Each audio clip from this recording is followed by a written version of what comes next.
ওম শান্তি। আজকের তারিখ হলো 13ই ফেব্রুয়ারি 2025। প্রাতঃ মুরলী ওম শান্তি বাপ দাদা মধুবন। আজকের মুরলীতে বাবা বলেছেন, মিষ্টি বাচ্চারা, বাবা যা তিনি ঠিক যেমন সে যথার্থ ভেবে জেনে স্মরণ করা, এটাই হলো মুখ্য বিষয়। মানুষকে এই কথা অনেক যুক্তি দিয়ে বোঝাতে হবে। প্রশ্ন: সমগ্র ইউনিভার্সের জন্য কি এমন পাঠ রয়েছে যেটা তোমরা এখানেই পড়ো? উত্তর: সমগ্র ইউনিভার্সের জন্য এটাই হলো পাঠ যে তোমরা সবাই হলে আত্মা। নিজেকে আত্মা মনে করে বাবাকে স্মরণ করো তো পবিত্র হয়ে যাবে।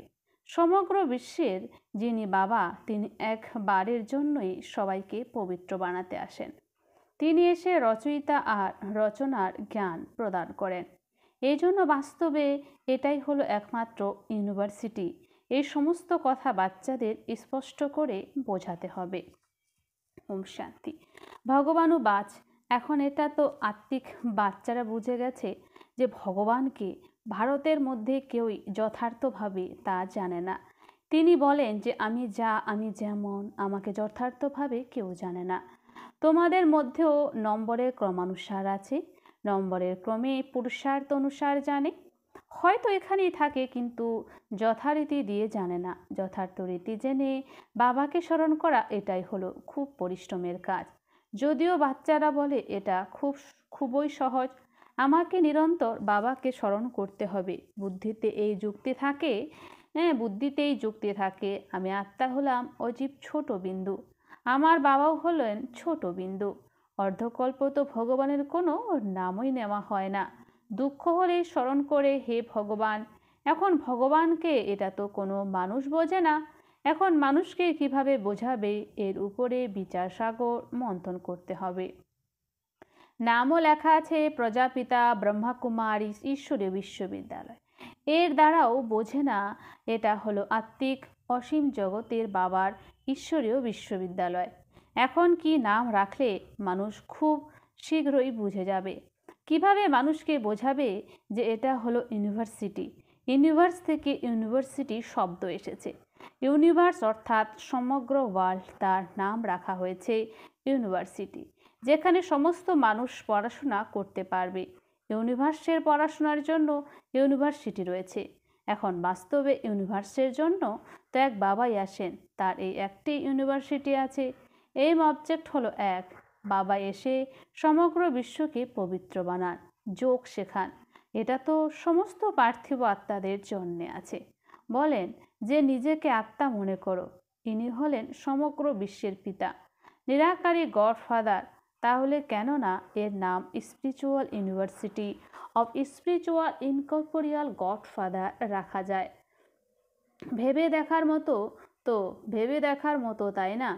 মানুষ তো এরকমই হয় যাদের মধ্যে সমগ্র বিশ্বের একজনও কেউ বাবাকে জানে না। রচয়িতাকে জানলে রচনাকে জানতে পারবে। রচয়িতার দ্বারাই রচনাকে জানা যায়। বাবা বাচ্চাদের সব কিছু বুঝিয়ে দেবেন, আর কেউ এসব কথা জানে না। ঋষি মুনিরা নেতি নেতি বলে গেছেন। তাই বাবা বলেন, তোমাদের মধ্যে প্রথমে এ রচয়িতা আর রচনার জ্ঞান ছিল না। এখন রচয়িতা সব কিছু বুঝিয়ে দিয়েছেন। বাবা বলেন, আমাকে সবাই আহ্বানও করে যে এসে আমাদেরকে সুখ শান্তি দাও, কেননা এখন চারিদিকে কেবলই দুঃখ আর অশান্তি। তার নামই হলো দুঃখহর্তা, সুখকর্তা। তিনি কে?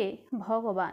তিনি কিভাবে দুঃখ হরণ করে সুখ প্রদান করেন, এটা কেউ জানে না। তাই এরকম পরিষ্কার করে লেখো যাতে মানুষ বুঝতে পারে যে নিরাকার গডফাদারও এই জ্ঞান প্রদান করেন।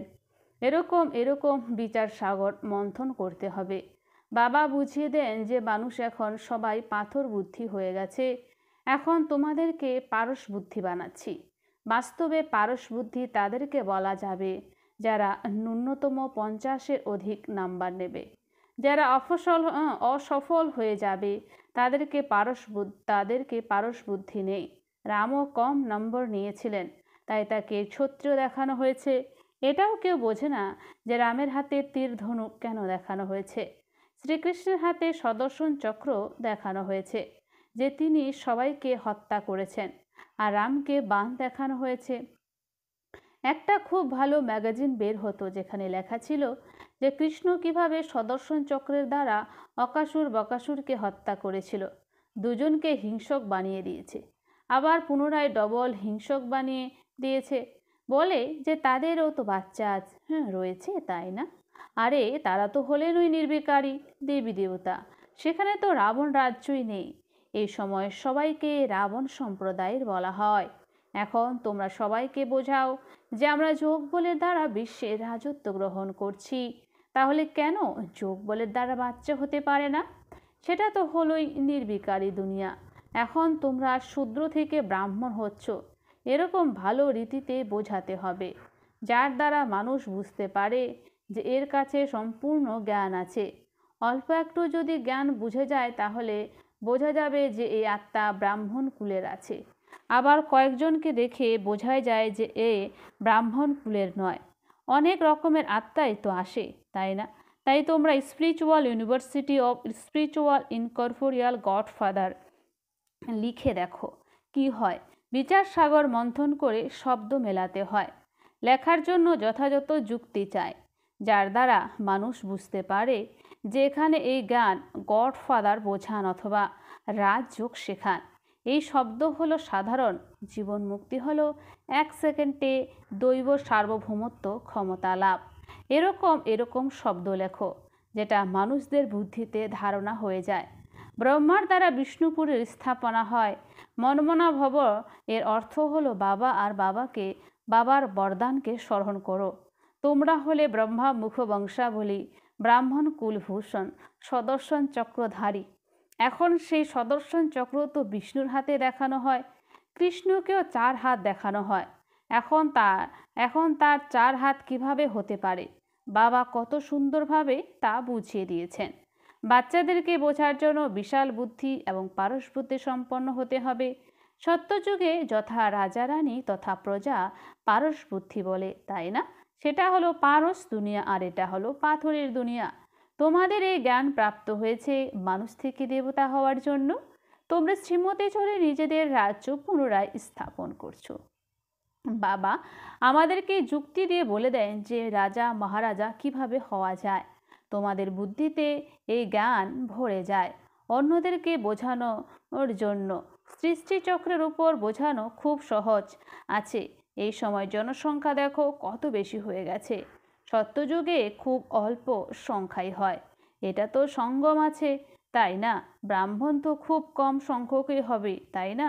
ব্রাহ্মণদের যুগই হলো ছোট, ব্রাহ্মণদের পর হলো দেবতা, তারপর আস্তে আস্তে জনসংখ্যা বৃদ্ধি হয়। ডিগবাজি খেলা হয়, তাই না? তাই সিঁড়ির চিত্রের সাথে সাথে বিরাট রূপেরও চিত্র হলে তো বোঝানো পরিষ্কার হয়ে যাবে যে তোমাদের কুলের হবে। তার বুদ্ধিতে রচয়িতা আর রচনার জ্ঞান সহজেই ধারণা হয়ে যাবে। তার মুখ দেখেই বোঝা যাবে যে এ আমাদের কুলের আছে বা নেই। যদি না হয় তাহলে গরম চাটুতে জলের ছিটা পড়লে সাথে সাথেই যেমন উড়ে যায়, তেমন জ্ঞানও তাদের বুদ্ধি থেকে উড়ে যাবে। যে বুঝদার হবে সে মন দিয়ে শুনবে। একবার কাউকে সম্পূর্ণভাবে তীর লেগে গেলে সে আসতেই থাকবে। কেউ কেউ প্রশ্ন জিজ্ঞাসা করে, আবার কেউ ভালোভাবে বোঝার জন্য প্রতিদিন আসতে থাকবে। চিত্রের দ্বারা যে কেউ সহজেই বুঝে যেতে পারে। এই দেবী দেবতা ধর্মের স্থাপনা বাবা করেছেন। কেউ না জিজ্ঞাসা করেও নিজে নিজেই বুঝে যেতে পারবে। কেউ কেউ তো আবার অনেক প্রশ্ন জিজ্ঞাসা করতে থাকে, কিছুই বোঝে না। তবুও তাদেরকে বোঝাতে হবে, রেগে গেলে তো হবে না। আবার বলে যে ঈশ্বর তোমাদের রক্ষা করেন না। এখন তিনি কিভাবে যে তোমাদের রক্ষা করেন সেটা তোমরাই জানো। কর্মের হিসেব নিকেশ তো সবাইকে সমাপ্ত করতেই হবে। এরকম অনেক আছে যে শরীর খারাপ হলেই তো বলে যে রক্ষা করো। বাবা বলেন যে আমি তো আসি তোমাদের পতিত থেকে পবিত্র বানাতে। সেই ধান্দাটা তোমরাও শেখো। বাবা 5 বিকারের উপর জয় করতে শেখান। তাই আরও তীব্র গতি দিয়ে তারা মোকাবেলা করতে আসে। বিকারের তুফান খুব জোরে আসে। বাবা তো বলেন যে বাবার হয়ে গেলে এইসব অসুখ বিসুখ আরও উতাল পাতাল করবে। তুফান খুব জোরে আসবে। এটাই তো হলো বক্সিং। ভালো ভালো শক্তিমান বাচ্চাদেরকেও পরাজিত করে বলে যে না চাইতেও কুদৃষ্টি চলে গেছে। রেজিস্টার খারাপ হয়ে যায়। কুদৃষ্টি আত্মার সঙ্গে কথাই বলা উচিত নয়।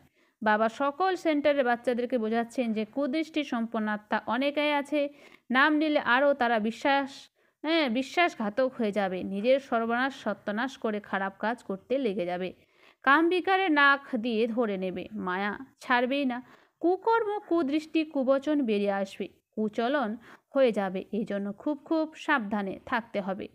বাচ্চারা যখন তোমরা প্রদর্শনী আদি করতে থাকো তখন এরকম যুক্তি বের করো যে কেউ খুব সহজেই বুঝে যেতে পারে এই গীতা জ্ঞান স্বয়ং বাবা পড়াচ্ছেন, এতে কোনো শাস্ত্রাদির কথা নেই, এটা তো হলো পড়াশোনা। গীতা বই তো এখানে নেই, বাবা পড়াচ্ছেন, তিনি কি বই হাতে নিয়ে পড়াবেন? তাছাড়া এই গীতা নাম কোথা থেকে এসেছে? এসব ধর্মশাস্ত্র তৈরি হয় পরবর্তী সময়ে। কত সব মঠ পন্থা আছে, প্রত্যেকেরই নিজের নিজের শাস্ত্র রয়েছে, শাখা প্রশাখা যা কিছু আছে, ছোট ছোট মঠ পন্থা অনেক আছে, তাদেরকেও শাস্ত্রাদি নিজের নিজের আছে। সেগুলো হয়ে গেল সব ছোট বাচ্চা, তার থেকে তো কখনো মুক্তি পাওয়া যায় না। সকল শাস্ত্রের শিরোমণি গীতা গাওয়া হয়, গীতারও জ্ঞান শোনানোর জন্য কেউ থাকেন, তাই না? এই জ্ঞান বাবা এসে প্রদান করেন, তার হাতে কোনো শাস্ত্র আদি থাকে না। আমিও শাস্ত্র পড়ি না, তোমাদেরকেও পড়াই না, তিনিও শেখেন এবং শেখান, এখানে শাস্ত্রের কোনো কথা নেই। বাবা হলেন ওই নলেজফুল, আমি তোমাদেরকে সমস্ত বেদ শাস্ত্রের সার সংক্ষেপে বোঝাই। মুখ্য হলো এই 4 ধর্মের 4 ধর্মশাস্ত্র। ব্রাহ্মণ ধর্মের কোনো শাস্ত্র আছে কি? ব্রাহ্মণ ধর্মের কোনো শাস্ত্র আছে কি? এগুলোই হলো বোঝার বিষয়। এইসব কথা বাবা বসে বিস্তারিতভাবে বোঝাচ্ছেন। মানুষ তো সব পাথর বুদ্ধি হয়ে গেছে, তাই তো এত কাঙ্গাল হয়ে গেছে। দেবতারা ছিলেন সুবর্ণ যুগে, সেখানে সোনার মহল তৈরি হয়, সোনার খনি থাকে। এখন তো সত্যিকারের সোনাও নেই। এ সমস্ত কথা ভারতের মধ্যেই প্রচলিত আছে। তোমরা দেবী দেবতারা পারস বুদ্ধি ছিলে, বিশ্বের উপর রাজত্ব করেছিলে, এখন স্মৃতিচারণা হয়েছে। আমরাই স্বর্গের মালিক ছিলাম, তারপর এখানে এই নরকের মালিক হয়ে গেছি। এখন পুনরায় পারস বুদ্ধি তৈরি হচ্ছে। এই সমস্ত জ্ঞান বাচ্চারা তোমাদের বুদ্ধিতে আছে, যেটা পুনরায় অন্যদেরকে বোঝাতে হবে। ড্রামা অনুসারে পাঠ চলতে থাকে, যে সময় অতিক্রান্ত হয়ে যায় সেটা একদম ঠিক থাকে, তবুও পুরুষার্থ করতেই হয়, তাই না? যে বাচ্চাদের নেশা থাকে যে স্বয়ং ভগবান আমাদেরকে স্বর্গের মালিক বানানোর জন্য পুরুষার্থ করাচ্ছেন, তার মুখের উপর ফার্স্ট ক্লাস খুশির প্রভামণ্ডল দেখা যায়। বাবা আসেনই বাচ্চাদেরকে পুরুষার্থ করে প্রালব্ধ করানোর জন্য। এটাও তোমরা জানো যে এই সমস্ত কথা দুনিয়াতে খুব অল্প সংখ্যায় জানে। স্বর্গের মালিক বানানোর জন্য ভগবান পুরুষার্থ করাচ্ছেন, তাই খুশি থাকা চাই, মুখমণ্ডলে খুব সুন্দর খুশির প্রভামণ্ডল থাকা চাই। বাবার স্মরণেই তোমরা সবসময় হাসি মুখে থাকো, বাবাকে ভুলে গেলে হতাশা বা নিরাশা এসে যায়। বাবার উত্তরাধিকারকে স্মরণ করলে খুশিময় চেহারা হয়ে যায়। প্রত্যেকের সেবা দ্বারা বোঝা যায় বাবার কাছে বাচ্চাদের সুগন্ধ তো আসে, তাই না? সুপুত্র বাচ্চাদের থেকে সুগন্ধ আছে, কুপুত্র বাচ্চাদের থেকে দুর্গন্ধ আসে। বাগান থেকে সুগন্ধি ফুলকে তোলার জন্য মন চায়, আকন্দ ফুলকে তো কেউ তুলতেই চায় না। বাবাকে যথার্থ রীতিতে স্মরণ করলেই বিকর্ম বিনাশ হবে। বাবাকে যদি আমরা যথার্থ রীতিতে স্মরণ করি তাহলে আমাদের বিকর্ম বিনাশ হবে। আচ্ছা, মিষ্টি মিষ্টি হারানিধি বাচ্চাদের প্রতি মাতা পিতা বাপ দাদার স্মরণে স্নেহ সুমন আর সুপ্রভাত। আত্মাদের পিতা তার আত্মারূপী বাচ্চাদেরকে জানাচ্ছে নমস্কার। আমরা সমস্ত আত্মারূপী বাচ্চারা জানাই মাতা পিতা বাপ দাদাকে স্নেহ সুমন আর নমস্কার। ধারণার জন্য মুখ্য সার 1 নম্বর, মায়ার সাথে যুদ্ধে হেরে যেও না। মায়ার সাথে যুদ্ধে হেরে যেও না। খেয়াল থাকে যে কখনো মুখ থেকে কুবচন না বেরিয়ে যায়, কুদৃষ্টি কুচলন কুকর্ম না হয়ে যায়। 2, ফার্স্ট ক্লাস সুগন্ধি ফুল হতে হবে। নেশা থাকে যে স্বয়ং ভগবান আমাদেরকে পড়াতে এসেছেন। বাবার স্মরণে থেকে সবসময় হাসি মুখে থাকতে হবে। কখনো হতাশ বা নিরাশ হয়ে পড়ো না। কখনো হতাশ বা নিরাশ হয়ে পড়ো না। বরদান, চ্যালেঞ্জ আর প্র্যাকটিক্যালের সমতার দ্বারা নিজেকে পাপকর্ম করার থেকে মুক্তি রাখা বিশ্ব সেবাধারী ভব। চ্যালেঞ্জ আর প্র্যাকটিক্যালের সমতা দ্বারা নিজেকে পাপকর্ম করার থেকে মুক্ত রাখা বিশ্ব সেবাধারী ভব। স্পষ্টীকরণ, বাচ্চারা তোমরা যে চ্যালেঞ্জ করো সেই চ্যালেঞ্জ আর প্র্যাকটিক্যালে জীবনের মধ্যে যেন সমতা থাকে। বাচ্চারা তোমরা যে চ্যালেঞ্জ করো সেই চ্যালেঞ্জ আর প্র্যাকটিক্যাল জীবনের মধ্যে যেন সমতা থাকে। হ্যাঁ, না হলে তো পুণ্যাত্মার পরিবর্তে বোঝা বহনকারী আত্মা হয়ে যাবে। এই পাপ আর পুণ্যের গতিকে জেনে নিজেকে সেফ রাখো। হ্যাঁ, পাপ আর পুণ্যের গতিকে জেনে নিজেকে সেফ রাখো, কেননা সংকল্পও যেন কোনো বিকারের, দুর্বলতা, ব্যর্থ কথা, ব্যর্থ ভাবনা, ঘৃণা বা ঈশ্বর ভাবনা পাপের খাতা বৃদ্ধি করে। এজন্য পুণ্যাত্মা ভবর বরদান দ্বারা নিজেকে সুরক্ষিত রেখে বিশ্ব সেবাধারী হও, সংগঠিত রূপে একমত একরস স্থিতির অনুভব করাও। স্লোগান: পবিত্রতার আলো চারিদিকে জ্বালাও, তাহলে বাবাকে সহজেই দেখতে পাবে। পবিত্রতার আলো চারিদিকে জ্বালাও, তাহলে বাবাকে সহজেই দেখতে পাবে। অব্যক্ত ইশারা: একান্ত প্রিয় হও, একতা আর একাগ্রতাকে ধারণ করো। প্রত্যক্ষতার ঝান্ডা ওড়ানোর পূর্বে শুধু দুটো শব্দ প্রত্যেক কর্মে নিয়ে এসো। এক হলো সর্বসম্বন্ধ, আর সম্পর্কে নিজেদের মধ্যে একতা। অনেক সংস্কার থাকা সত্ত্বেও অনেকের মধ্যে একতা আর দৃঢ়তা, এটাই হলো সফলতার সাধন। কখনো কখনো একতা নড়ে যায়, এ করলে আমি করব এরকম না।